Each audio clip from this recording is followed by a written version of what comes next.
1982 London की ठंड रात, थेम्स नदी के ऊपर बना ब्लैकफ्रियन ब्रिज और पुल के नीचे पड़ा हुआ एक आदमी, उसका नाम रॉबर्ट काल्वी, इटली का सबसे ताकतवर बैंकर जिसे लोग गॉड ऑफ बैंकर कहते थे। लेकिन एक सवाल, क्या ये बस एक आत्महत्या थी या फिर एक ऐसे सच्चाई की सजा जो आने वाले टाइम में दुनिया को कभी पता नहीं चलनी थी। Calvi, dismissed as head of Italy's second largest private bank, had been missing for 9 days. The police said a stroller came across his body early Friday, hanging from the scaffolding of Blackfriars Bridge over the Thames River in the heart of London's financial district. जब भी हम Vatican का नाम सुनते हैं तो हमारे दिमाग में चर्च, पादरी और बहुत ज्यादा धर्म आता है। लेकिन एक सच्चाई ये है कि वेटिकन दुनिया की सबसे बड़ी फाइनेंशियल एम्पायर में से एक है। हजारों प्रॉपर्टी, हजारों कंपनी में हिस्सेदारी, अरबों डॉलर की हिडन वेल्थ, और इतिहास गवाह है कि वेटिकन सिर्फ आस्था का केंद्र नहीं बल्कि पैसों की राजनीति का मास्टर भी रहा है। 16वीं सदी में बहुत ही ज्यादा मंदी का दौर था और वेटिकन अपनी पावर और साम्राज्य और अपनी ताकत को हमेशा के लिए बनाए रखना चाहता था। और तब उसके दिमाग में बहुत ही ज्यादा खतरनाक आइडिया आया और उसने क्षमा पत्रों की बिक्री स्टार्ट कर दी। Found the money it needed in the selling of so-called indulgences, a 6th century invention whereby the faithful paid for a piece of paper that promised that God would forgo any earthly punishment for the buyer's sins. और इसका मतलब था उस time में लगातार पैसा, और दूसरा मतलब अगर आपने कोई बड़ा पाप किया है तब आप भगवान को पैसे देके माफी खरीद सकते थे। और वहाँ पे हर एक पाप की कीमत तय थी, जितना बड़ा पाप उतना महंगा कागज होता था। और बाद में यही स्कैम मार्टिन लूथर की बगावत की वजह बनी और उसके बाद वेटिकन में रिफॉर्म स्टार्ट हुआ और इस रिफॉर्म ने कैथोलिक चर्च को पूरी तरीके से हिला दिया। 1789 में फ्रांस में बहुत बड़ी क्रांति होती है और फिर आता है एक आदमी, उसका नाम था नेपोलियन बोनापार्ट। 1798 में फ्रेंच सेना सीधा रोम घुसती है और पोप को पूरी तरीके से कैद किया जाता है और उसके बाद पोपल स्टेट पूरी तरीके से खत्म हो जाती है। और उसके बाद 1799 में कैद में पोप की मौत हो जाती है और उस टाइम में ऐसा लगने लगा कि कैथोलिक चर्च खत्म हो गया। और उसके बाद 1830 में वेटिकन दिवालिया होने के कगार पे था और तब इतिहास में पहली बार चर्च ने किसी से मदद मांगी और उस आदमी का नाम था रॉथचाइल्ड फैमिली। और ये फैमिली एक यहूदी बैंकिंग परिवार था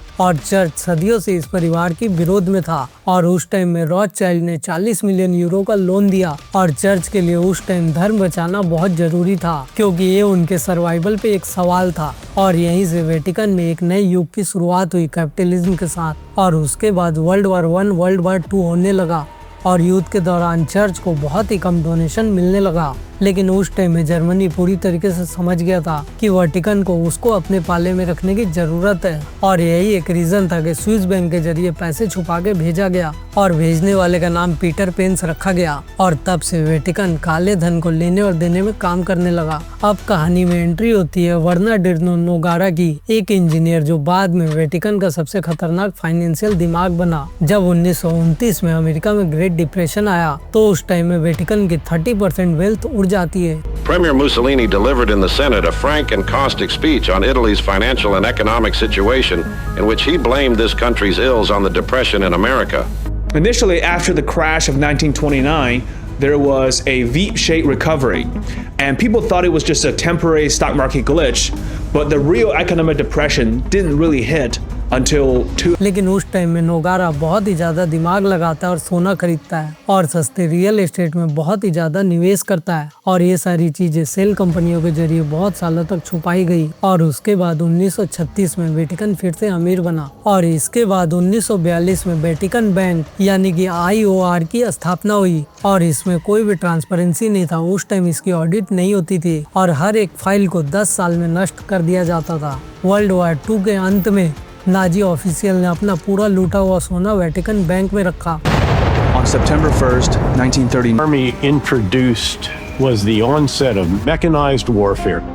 So this is tanks, और उसी के जरिए साउथ अमेरिका में वो अपने सोने को ट्रांसफर करते थे और बहुत सारे नाजी अपराधियों को वेटिकन के मदद से भागने का रास्ता मिल गया। अब यहाँ पे एंट्री होती है 3 नाम की जिसने वेटिकन को हमेशा के लिए बदल दिया। मिशेल सिकोना, रॉबर्ट काल्वी और माफिया। इन्होंने टैक्स की खुलेआम चोरी स्टार्ट की, ड्रग्स, मनी, ऑफशोर्स बैंक अकाउंट, बानको एम्ब्रियानो और वेटिकन बैंक हर एक केस में शामिल थे। अरबों डॉलर इधर से उधर घुमाया जाता था लेकिन लालच की कोई एक सीमा नहीं होती और ये बहुत बहुत ही जल्दी लोगों को पता चल गया। 1982 में बांको एम्ब्रियानो गिरने वाला था और रॉबर्ट काल्वी उस टाइम में ऑस्ट्रेलिया भाग जाता है और उसके बाद वो लंदन भागता है और उसके 9 दिन के बाद ब्लैक फ्लेयर ब्रिज के नीचे उसकी लाश मिलती है, उसके गले में रस्सी मिलती है और वेटिकन इस पे कभी सफाई नहीं देता बल्कि अपनी चुप्पी बनाए रखता है और दुनिया को कभी नहीं पता चला कि उसने आत्महत्या की थी कि मारा गया। और उसके बाद 1985 में जेल में एक दिन मिशेल सिडोना कॉफी पीते हुए मर जाता है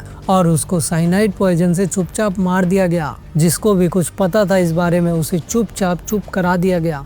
और उसके बाद 2002 में वाशिंगटन ग्लोबल स्पॉटलाइट ने वेटिकन के खिलाफ इन्वेस्टिगेशन स्टार्ट कर दी, शारीरिक अपराध, और उस पर बहुत ही ज्यादा कवर अप हुआ और यहीं से चर्च की साख पूरी तरीके से डूबने लगी। अरबों डॉलर की बहुत ही ज्यादा सेटलमेंट किया गया और क्रिश्चियन चर्च इस मैटर के कारण दिवालिया होने लगा। और उसके बाद 2013 में पोप फ्रांसिस ने सादा जीवन, ट्रांसपेरेंसी और फाइनेंशियल रिपोर्ट पब्लिक किया और वेटिकन ने तब तक सीख लिया था अगर उसे लंबे समय तक जिंदा रहना है तो उसे खुद को और सिस्टम को बदलना पड़ेगा। एक साम्राज्य जो भगवान के नाम पे बना लेकिन हमेशा से पैसों की दुनिया में पला और बढ़ा था, गलतियां, घोटाले और खून, और उसके बाद भी आज भी 1 अरब से ज्यादा लोग इस संस्था पे विश्वास करते हैं। और एक सच्चाई ये है कि वेटिकन इंसानों के द्वारा चलाया जाता था और ये एक सिस्टम है और इसे चलाने वाला इंसान है और इंसान कभी पूरी तरीके से पवित्र नहीं हो सकता। अगर आपने यहाँ तक वीडियो को देखा है तो जाहिर सी बात है कि ये वीडियो आपको पसंद आया होगा, तो इस वीडियो को लाइक, शेयर और चैनल को सब्सक्राइब जरूर करना।